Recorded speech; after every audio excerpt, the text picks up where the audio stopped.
മല്ലികാർജ്ജുന ഖാർഗെ പറഞ്ഞത് എന്താണ്? നരേന്ദ്രമോദി പുറത്തു പോയിട്ട് മഹാത്മാഗാന്ധിക്ക് പുഷ്പങ്ങൾ അർപ്പിക്കുന്നു, പക്ഷെ അതിൽ ആത്മാർത്ഥതയില്ല.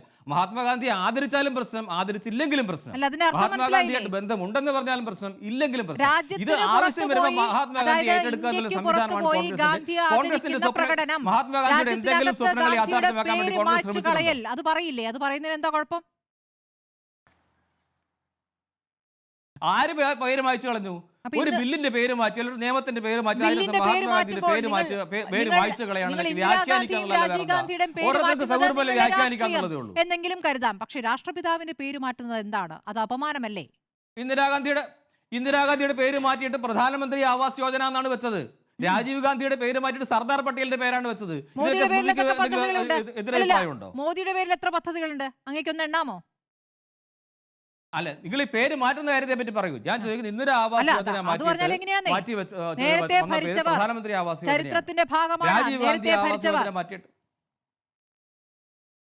ആ ചരിത്രത്തിന്റെ ഭാഗമായിട്ട് കുറെ കാലം ഇരുന്നല്ലോ. ഇത് മാറ്റാൻ പാടില്ല, ഒരു കാലത്തും മാറ്റാൻ പാടില്ല എന്തിനാ പറയുന്നത്? പിന്നെ മാറ്റാത്തതുണ്ടല്ലോ. അപ്പൊ ഡൽഹിയിൽ JNU ഉണ്ടല്ലോ, ജവഹർലാൽ നെഹ്റു യൂണിവേഴ്സിറ്റി ആണല്ലോ, ഇപ്പോഴും ആ പേരുണ്ടല്ലോ. എല്ലാം മാറ്റിയത് എന്തിനാ പറയുന്നത്? അപ്പോൾ അത് എന്തെങ്കിലുമൊക്കെ വരുമ്പം ഓരോ ആ സാധനങ്ങൾ ഉയർത്തി കാണിച്ചുകൊണ്ട് ഇതിലേക്ക് കൊണ്ടുപോയിട്ട് സത്യത്തിൽ സംഭവിക്കുന്നതാണ് കേരളത്തിലെ ഈ സങ്കുചിത രാഷ്ട്രീയ സാഹചര്യത്തെ ദേശീയ തലത്തിലേക്ക് കൂടെ കൊണ്ടുപോകാൻ പറ്റുമോ എന്നുള്ള ശ്രമമാണ് ഇപ്പോൾ നടത്തുന്നത്.